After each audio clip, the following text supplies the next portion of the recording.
All right, it's the game is the game. As always, hit subscribe. Um, NFL live stream of consciousness coming to you every day. Super Bowl prediction show. Give you the prop bets I'm taking. Um, so let's go ahead and go into the prediction. I like the Rams to win. I just think the Rams are the better team. I think the Bengals, the clock is going to strike midnight on them. They've just, they've skirted by every game. The Raiders game, they had opportunities. There could have been a pass interference called at the end. I think the Titans definitely had an opportunity to win. Tannehill had an historically bad performance, and that's a game they only won by 3 points. And I don't know what Pat Mahomes was doing in that second half. He need milk. But I just like the Rams. I like the Rams to win big. I think they're going to jump on them early. I think they're going to be very aggressive, trying to score points because, as I mentioned in previous shows, if this game is a shootout, it's just not going to go well for the Bengals because of their lack of pass protection. So I like the Bengals. I would take, I like the Rams. I would take the Rams -4. I think the smart thing to do is to buy it down to 3, just to cover you. I think they can win either style of game if it's going to be a shootout or if it's going to be a low scoring game, just because I think the defense eventually is going to start to make plays in the game. So I think the smart thing to do is to buy it down to 4. If you're feeling froggy, you can take one of the adjusted lines. Um, as far as prop bets, um, Odell Beckham leading the team in receiving yards, the Rams. A lot of people are focused on Cooper Kupp, but I actually think, I know this is counterculture because everyone in the media is trying to say that he's the best thing since bread was sliced. But I think Odell Beckham's actually the more talented receiver. And I think that the Bengals are probably going to try to, adopt a Bill Belichick mantra of make you play without your best weapon. So they're probably going to try to focus on taking out Cooper Kupp. So I think Odell Beckham's going to have a big day. Uh, he's plus 400 to lead the Rams in receiving yards for the game. I think that's a tasty bet. An Odell Beckham MVP bet is plus 2,200. Now, generally, if a receiver has a truly big game, then that means the quarterback had a truly big game. But we've seen receivers win in the past, Elderman being the latest example. So I think that there's an opportunity for that. Uh, Aaron Donald as the MVP of the Super Bowl, I think he is plus 800. I think that's a tasty bet. I think that he could definitely, I wouldn't be surprised if he has a 5 sack game, that he just completely wrecks the game in a Von Miller fashion, which goes to my next prop bet. Von Miller's plus 280, 2000 and 2800, excuse me. I'm not, I'm dyslexic or something. I just always had problems saying numbers, but plus 2,800. I think that that's a tasty bet. Same thinking with Aaron Donald. It's going to be a bad game for them, especially in pass protection. So if it becomes a high scoring game, I just think that they have the opportunity to wreck the game.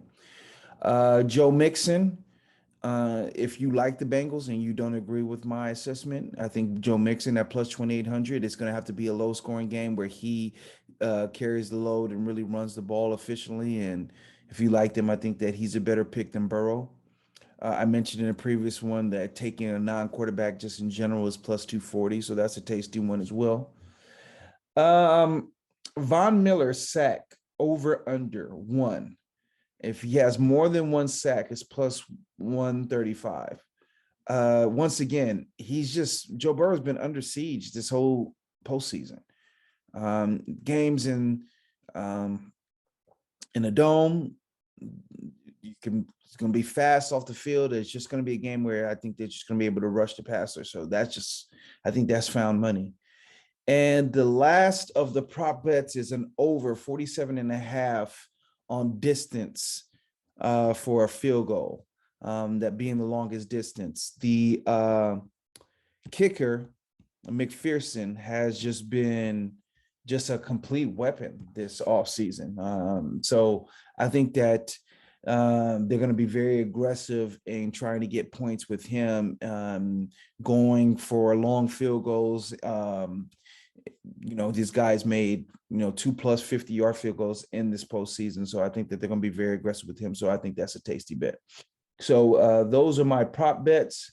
Stuff that's going around in the NFL. This is NFL honors was the last night. I talked a little bit about that. Hall of Fame, boring. This looks like a boring class. Tony Baselli getting in, that's pretty good.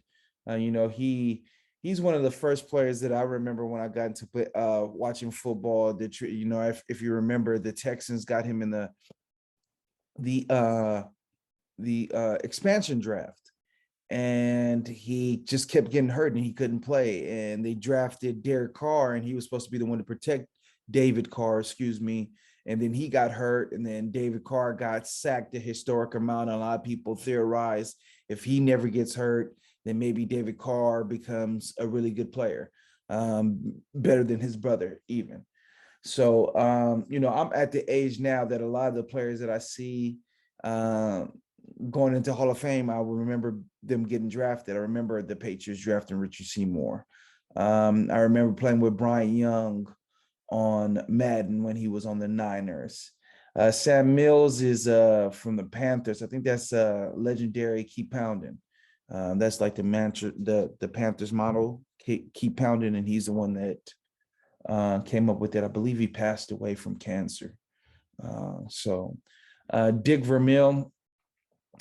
There's an interesting rant about Dick Vermeil that Mike Lombardi giving off, saying that the reason why he's in the Hall of Fame is because he's liked, and there's a lot of coaches who were better than him and won more than him that are not. It's just a boring class. I see DeMarcus Ware didn't get in as a first-time Hall of Famer, a first ballot, which I just think is disrespectful. And Devin Hester, he should have probably gotten to as a first ballot. I think definitely Devin Hester, he's the best ever at his position, a position that is now the kick returner, punt returner, which is now kind of being legislated out of football. So I think historically, the best player ever at what they do should be a first ballot Hall of Famer.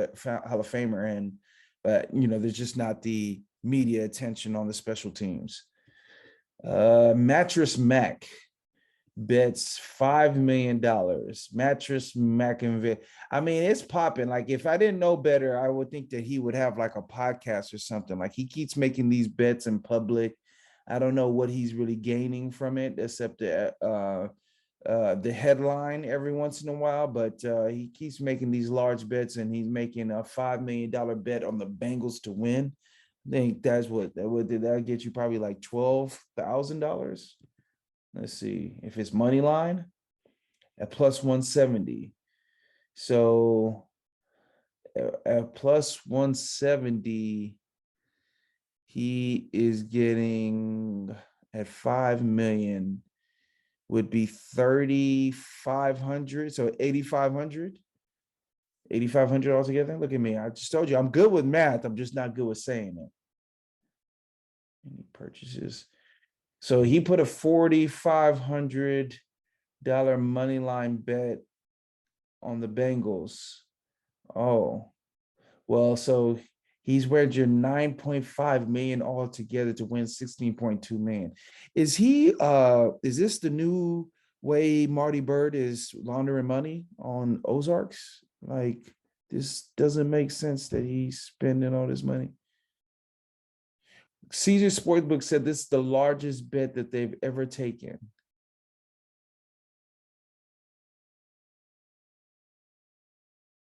Oh, wow.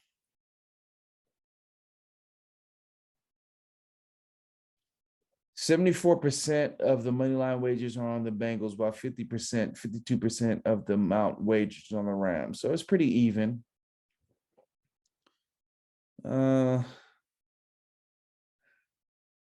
Yeah, 9.5 million.